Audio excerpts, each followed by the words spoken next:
Today on this episode of Life After Sight Loss TV, we're going to talk about why it's important to appreciate the struggle. What's up, VIPs? Welcome to this episode of Life After Sight Loss TV, where it's all about helping you discover life after sight loss. Now, if you're new here or you've watched a bunch of my previous videos and you're wondering what in the world is this Life After Sight Loss TV sort of thing, well, I'm sort of just rebranding things. My podcast is called Life After Sight Loss Radio, so I figured my YouTube channel, where we have video, could be Life After Sight Loss TV. It's just something I'm trying. It may stick, it may not, who knows. Just go with me on it. Here we go. As I said, this is all about helping you discover life after sight loss. We do product reviews, life advice, encouragement, how-tos, and so much more. So if you're new here and that sounds good to you, consider smashing that subscribe button so you don't miss another single video.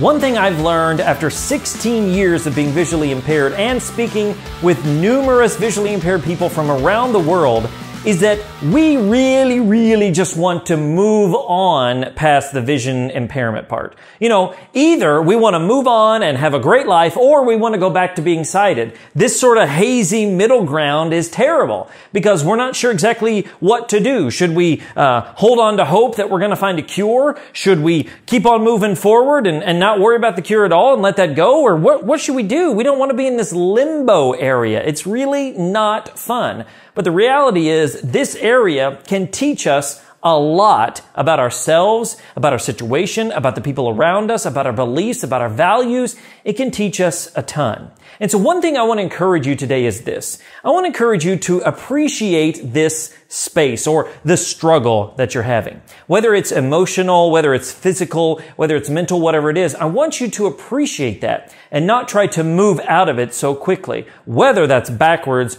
or forwards. Now, obviously, you don't want to go backwards, but so often going backwards in vision loss means that we're trying to get our sight back. And there's nothing necessarily wrong with trying to find a cure or a treatment. That's nothing wrong with that at all.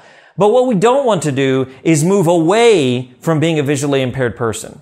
Or the opposite. We don't want to completely give up hope that there's a cure and try to just live our lives as normal as possible. There's a line from a country song I heard recently that says, "Cry when it hurts, laugh when it's funny." And the song itself maybe isn't surrounded by that, but the idea of that is really interesting. I think it shows us that when it hurts, when there's some turmoil going on inside, when you're feeling down and alone and depressed, it's okay to feel those things and do it to the fullest.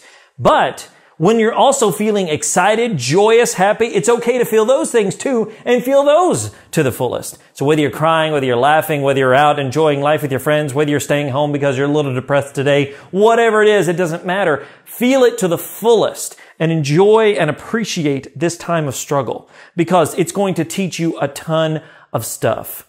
There's really no way around it. You've got to go through it. So I want to encourage you that if you're struggling today, it's okay. Feel whatever you're feeling, experience it to the fullest, talk to your friends, your family, maybe a mentor, counselor, whatever it is, but experience it and don't let it pass you by and don't try to get out of it so quickly. Learn to appreciate it, learn from it, and grow in the midst of it. So my question for you today is this.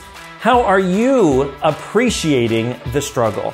Do you feel these things to the fullest? Do you talk to somebody? Do you journal? Do you rant and vent? Do you write down things? How do you deal with the struggle? Because we all have it from time to time and it never magically goes away. So I'd love to hear about it and I'm sure others would as well. So let me know in the comments below. Hey, if you liked this video, if you found it helpful, make sure to give it a big thumbs up, share it with somebody you know, and smash that subscribe button so you don't miss another single video. Hey, thanks for joining me on this episode of Life After Sight Loss TV. And until next time, remember that sight loss isn't the end, it's just the beginning.